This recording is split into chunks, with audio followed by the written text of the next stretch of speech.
कहते हैं। तो भगवान कहते हैं कि मेरे भक्तों का जहाँ गुणगान होता है वहाँ मेरा भी गुणगान होता है।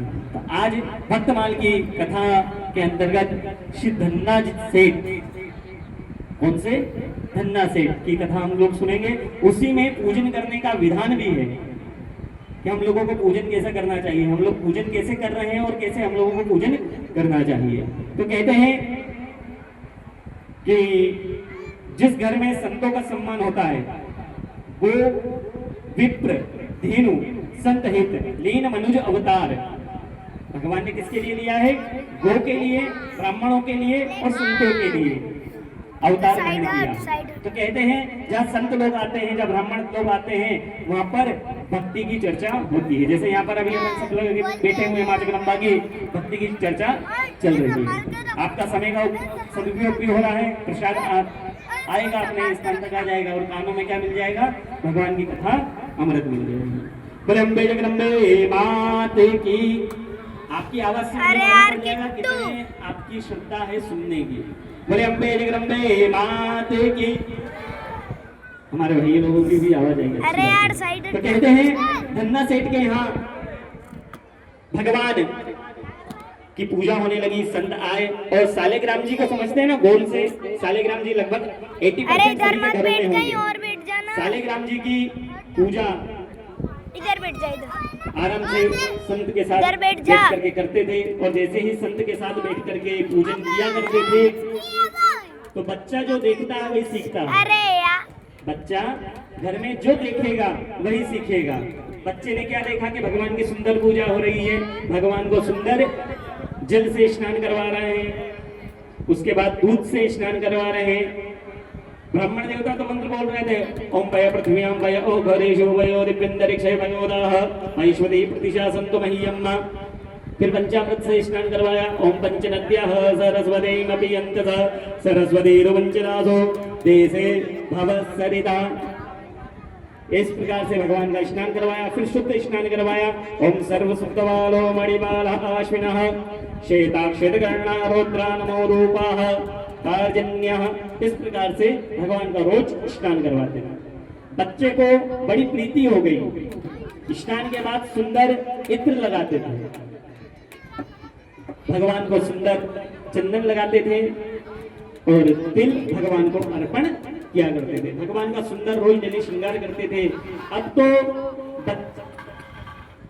धन्ना जी को ये मन में जागृति हो गई, बस केवल एक ही चीज दिखती थी कि कब सुबह हो और कब मैं भगवान की पूजा में जाऊं। भगवान की बड़ी प्रेम से पूजन करते। अब संत के जाने का समय हो गया। संत लोग आते हैं ज्यादा से ज्यादा 7 दिन 8 दिन, जैसे मैया 9 दिन के लिए आई, इस बार तो 10 दिन के लिए माता जी आई हैं। 10 दिन के लिए हम लोग सब इकट्ठे हो रहे हैं। ऐसे ही संत कुछ दिनों के लिए आए थे, इकट्ठे हुए। इकट्ठे होने के बाद अब उनके जाने का समय हुआ। धन्ना जी रोने लगे कि मुझे तो केवल जो आप पूजन कर रहे हैं ठाकुर जी लड्डू गोपाल सालेग्राम जी का जो आप पूजन कर रहे हैं वो तो मुझे देख करके जाओ। तो ब्राह्मण देवता कहते हैं ये तो मेरे रोज के हैं भगवान, मैं इनको देख करके नहीं जा सकता। बोले नहीं, कुछ भी हो जाए एक दिन रुके। ब्राह्मण देवता ने युक्ति लगाई और एक गोल सा पत्थर ढूंढा। पत्थर ढूंढ करके ऊपर जो पत्थर थे उसको बिठाया, नीचे उनके भगवान को बिठाया। बोले ये है ऊपर जो बैठे हुए हैं राजा भगवान है और नीचे जो है सिपाही। बोले इसका मतलब क्या? बोले जब मैं आऊंगा अगर राजा सिपाही रहा तो सिपाही को नीचे बैठना पड़ेगा और राजा रहा तो ऊपर बैठना पड़ेगा। तो कहते हैं ये राजा वाले जो सालेग्राम लड्डू गोपाल है इनको मैं ले लेता हूँ। भगवान की पूजा के रूप में लिया, ले करके भगवान से सुंदर पूजन का रोज तो क्रम देख ही रहे थे। और भगवान देखो किससे प्रसन्न होता है? सुंदरकांड की चौपाई, निर्मल मन सो मोहि पावा मोय कपट छल छिद्र न भावा। जो निर्मल मन होकर के भगवान के पूजन करता है, भगवान का पाठ करता है। हम भी पूजन करते हैं, लोगों को दिखाने के लिए पूजन करते हैं कि फलाना वाला देख ले कि इतनी देर में पूजन करने के लिए बैठा हूँ, इतनी देर मैंने दूध चढ़ाया, इतनी देर मैंने सामने वाले ने 1 लीटर दूध चढ़ाया तो मैं 2 लीटर दूध चढ़ाऊं। तो ये ऐसे भगवान पूजा स्वीकार नहीं करते। भगवान केवल आपके भाव देखते हैं, भले एक बूंद आप छींटा लगा देंगे, पर भाव क्या होगा?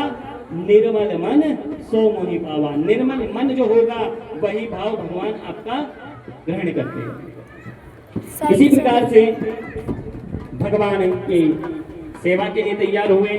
अब माँ से बोलते हैं, माँ आप एक काम करो। बोलो मैंने भगवान की पूजन की सारी सामग्री तैयार कर दो। तो बोले भगवान की पूजन की सारी सामग्री मैं क्यों तैयार करूं? तेरे भगवान तू तैयार कर। बोले ये भी बात सही है, मेरे भगवान है, मेरे को सेवा करनी है और मैंने ही जबरदस्ती भगवान को लिया है, मैं ही भगवान की सेवा करूंगा। बोले ठीक है, भगवान की सेवा करने के लिए तैयार हुए और भगवान का सुंदर अपने हिसाब से भगवान को निलाया, दूध दही के साथ भगवान को मिला करके आराम से भगवान को। अब बोले चंदन नहीं है तो ईंट जो होती है ना, जो मकान बनता है उसका ईंट के चूरे को पीसा, बारीक करा और भगवान का श्रृंगार करा। देखो भगवान यहाँ पर भक्त की केवल पूजा नहीं देख रहे हैं, यहाँ पर भगवान क्या देख रहे हैं? उसके मन के भाव देख रहे हैं। भगवान के रोज भगवान को पूजन करते, रोज करते। अब बोले थे कि हमारे ठाकुर जी को भोग लगाना चाहिए, हम सब भगवान को भोग लगाते हैं। तो हम लोग भोग जो लगाते हैं कितनी देर लगाते हैं? 5 मिनट रखा, 10 मिनट रखा, वापिस भगवान के पास। शास्त्र में ये बताया गया है कि कम से कम आधा घंटा तो भगवान के पास भोजन रहना चाहिए। और जब तक भगवान भोजन करते हैं तब तक चवर का मतलब पंखा भगवान को करना चाहिए। क्यों? क्योंकि अपन भी भोजन जब करते हैं तो क्या चालू कर लेते हैं? पंखा चालू करते हैं कि अपने को भी भोजन करते में गर्मी लगती है। तो भगवान के लिए भी सुंदर उन्होंने पंखा पर्दा लगा दिया।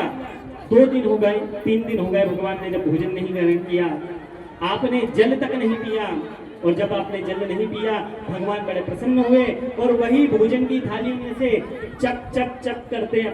कई लोगों की आदत होती है जब भोजन करने बैठता है तो मुंह से आवाज आती है, भोजन की आवाज आ रही, पर्दा खोला, देखा पूरी प्लेट साफ। अब तो भगवान यहाँ पर रोज डेली जितने भी भक्त के भाव थे भगवान रोज डेली उसके साथ नई नई लीला कर रहे हैं। और देखना जिस भक्त के साथ भगवान लीला करते हैं ना उसको दुनिया से थोड़ा सा अलग ही बना देते हैं। दुनिया वाले पागल कहें कहने दो, किसी ने कहा है दुनिया रूठे रूठने दो, जग छूटे छूटने दो, पर भगवान की पूजा नहीं छूटनी चाहिए। भगवान की सुंदर पूजा में लगे रहे। भगवान रोज डेली सेवा में आते और सेवा में आकर के जैसे ही भगवान के पास बैठते और भगवान के पास बैठ करके भगवान से प्रार्थना करते थे। और अब तो ये नियम हो गया कि रोज डेली अपने साथ भोजन लेकर के जाते गाय चराने के लिए। जैसे ही गाय चराने के लिए भोजन लेकर के जाते वो भोजन भगवान को अर्पण करते। भगवान आते शालिग्राम जी पेड़ के पीछे से साक्षात रूप में और भोजन ग्रहण करते। और भोजन ग्रहण करते हुए कहते हैं कि आपको इतना समय हो गया है और अगर जिस आदमी का खाओ उसका बजाना तो पड़ता है। तो बोले क्या करें? बोले अब एक काम करो, आप रोज डेली भोजन मेरे से कर रहे हो तो आपको मेरा काम करना पड़ेगा। बोले क्या काम करना है? बोले मेरी जो गैया है वो आपको चराना है। ठाकुर जी बोले ये तो मैं तो बचपन से करता आ रहा, नया काम थोड़ी है मेरे लिए, ये तो मेरा रोज का काम है। जैसे ही भगवान की ये लीला रोज चलने लगी, वापिस साल भर बीता, ब्राह्मण देवता आए और आकर के कहते हैं, इस संत ने बहुत अच्छी बात कही है, वारी जाऊं रे गोरा बलिहारी जाऊं रे, वारी जाऊं रे गोरा बलिहारी जाऊं रे, सतगुरु आंगन आया मैं वारी जाऊं रे, सतगुरु आंगन आया मैं वारी जाऊं रे, वारी जाऊं रे गोरा बलिहारी जाऊं रे, वारी जाऊं रे गोरा बलिहारी जाऊं रे, सतगुरु आंगन आया मैं वारी जाऊं